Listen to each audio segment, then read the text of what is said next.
नमस्कार साथियों। आज अपने क्षेत्र में बुजुर्गों के साथ बैठना हुआ, चर्चा हुई तो मालूम पड़ा कि पिछले 4 महीने से उन बुजुर्गों को जो पेंशन मिलती थी वो पेंशन अभी तक उनके खाते में पड़ी नहीं है। व्यवस्था परिवर्तन वाली सरकार ने जहां पर महिलाओं को ठगने का काम किया, वहीं साथ साथ हमारे बुजुर्गों को जो पेंशन मिलती थी उसमें भी लोगों को ठगना शुरू कर दिया कि पिछले 4 महीनों से पेंशन नहीं आ रही है, विधवाओं को पेंशन नहीं आ रही है और बातें बड़ी बड़ी कर रहे हैं। मैं आदरणीय मुख्यमंत्री जी आपसे जानना चाहता हूं,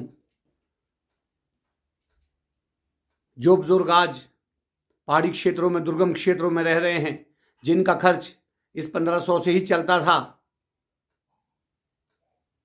वो 1500 ना मिलने के कारण आज किस हाल में होंगे, मुझे लगता है ये शायद आपको मालूम नहीं होगा।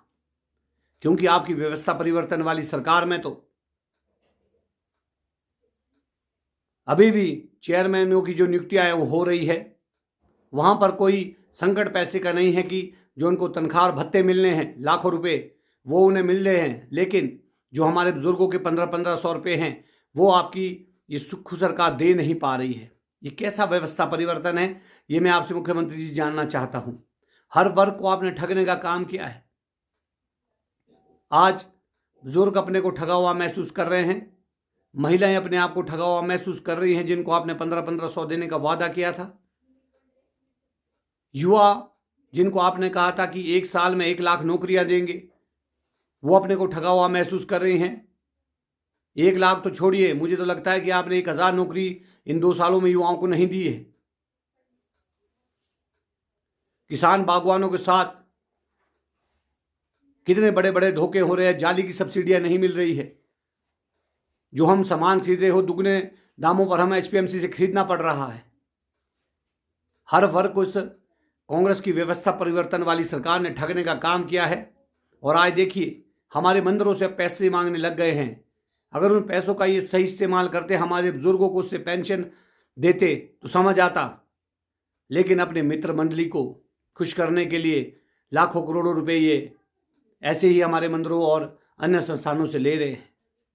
मेरा सुखविंदर सुक्खू जी आपसे विनम्र निवेदन है कि जो हमारे बुजुर्गों की सामाजिक सुरक्षा पेंशन पिछले 4 महीनों से नहीं मिली है, कृपया करके उसे तुरंत इस बजट सत्र में देने का काम आप करें। अन्यथा हमें अपने बुजुर्गों को एकत्रित करके, ऐसा ना हो कि आपके विधानसभा का घेराव करना पड़े।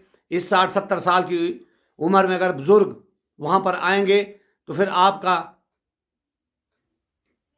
क्या महत्व रह जाएगा, ये आप भी खुद समझ रहे हैं। एक बार मैं आपसे विनम्र निवेदन फिर से करना चाहता हूं, जो बुजुर्गों की पेंशन 4 महीनों से नहीं मिली है उसे तुरंत प्रभाव से वो पेंशन दी जाए। विधवाओं की जो पेंशन नहीं मिली है उसे तुरंत प्रभाव से दी जाए, क्योंकि बुजुर्गों का इस 1500 से बहुत सारा है। अपने छोटे मोटे जो उनके काम है वो इससे निकल जाते हैं, लेकिन पिछले 4 महीनों से तनख्वाह ना मिलने के कारण हमारे बुजुर्ग लोग, हमारी माताएं बहुत परेशान हैं। ये मैं आपको कहना चाहता हूँ।